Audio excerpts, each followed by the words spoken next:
Malayalam television പ്രേക്ഷകർക്ക് ഏറ്റവും പ്രിയപ്പെട്ട പരമ്പരയാണ് ഉപ്പും മുളകും. ബാലുവും നീലുവും മക്കളും ഒക്കെ അടങ്ങുന്ന വലിയ കുടുംബത്തിൻ്റെ കഥ സാധാരണക്കാരെ വല്ലാതെ സ്വാധീനിച്ചു.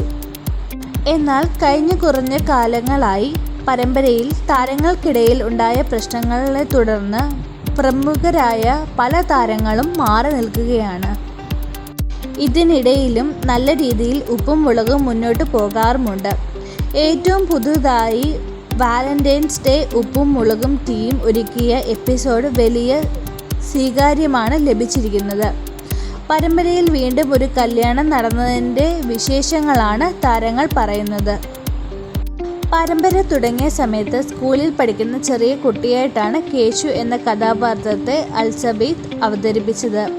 ഇപ്പോൾ കേശു വളർന്നു വലുതായി വിവാഹം കഴിച്ചിരിക്കുകയാണ്. കഴിഞ്ഞ എപ്പിസോഡിലാണ് സമാനമായ രംഗം ഉണ്ടായത്. സ്കൂളിൽ പഠിക്കുമ്പോൾ കേശുവിനുണ്ടായ ക്രഷാണ് അലീന ഫ്രാൻസിസ്. വർഷങ്ങൾക്കിപ്പുറം അലീന ഫ്രാൻസിസ് വീണ്ടും പരമ്പരയിലേക്ക് എത്തി. വാലന്റൈൻസ് ഡേ ദിനത്തിൽ അനുബന്ധിച്ച് അലീന ഫ്രാൻസിസ് കേശുവിന് സമ്മാനവുമായി വരികയാണ്. വീട്ടിൽ ആരും അറിയാതെ കേശുവും തിരിച്ച് സമ്മാനം കൊടുത്തു. സമാനമായ രീതിയിൽ മെർലിൻ എന്ന കഥാപാത്രവും കേശുവിന് സമ്മാനം കൊടുക്കുന്നു. ഇത് രണ്ടും പൊട്ടിച്ചു നോക്കുമ്പോൾ ഒരേ സമ്മാനങ്ങളായിരുന്നു. രണ്ടാളും ഒരുമിച്ച് പറ്റിക്കുവാൻ വേണ്ടി ചെയ്തതാണെന്ന് എല്ലാവരും പറഞ്ഞു. അതിനിടയിലാണ് കേശു മെർലിനെ വിവാഹം കഴിച്ചുകൊണ്ട് വരുന്നത്. ക്രിസ്ത്യൻ ആചാരപ്രകാരം വിവാഹിതരായ ശേഷം കാറിൽ വീട്ടിലേക്ക് വന്നിറങ്ങുന്നതാണ് കേശുവും മെർലിനും ദൃശ്യത്തിൽ ഉള്ളത്. ശേഷം വീട്ടുകാർ തമ്മിൽ വഴക്കുണ്ടാക്കുകയാണ്. ഇതിനിടെ വധുവിൻ്റെ വേഷത്തിൽ അലീന ഫ്രാൻസിസും എത്തുന്നതോടെ പ്രശ്നങ്ങൾ കൂടുതൽ ഗുരുതരമായി. കേശു വിവാഹം കഴിക്കണമെന്ന് പറഞ്ഞതുകൊണ്ടാണ് താൻ ഇങ്ങനെ വന്നതെന്ന് അലീന.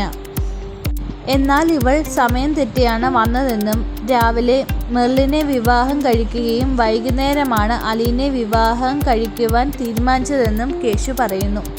ഇതോടെ രണ്ടുപേരും കേശുവിനെ കയ്യിൽ കെട്ടിയതൊക്കെ എടുത്ത് എറിഞ്ഞ് ഓടുകയാണ്. സത്യത്തിൽ പാറക്കുട്ടി കണ്ട സ്വപ്നം മാത്രമായിരുന്നു ഈ വിവാഹം.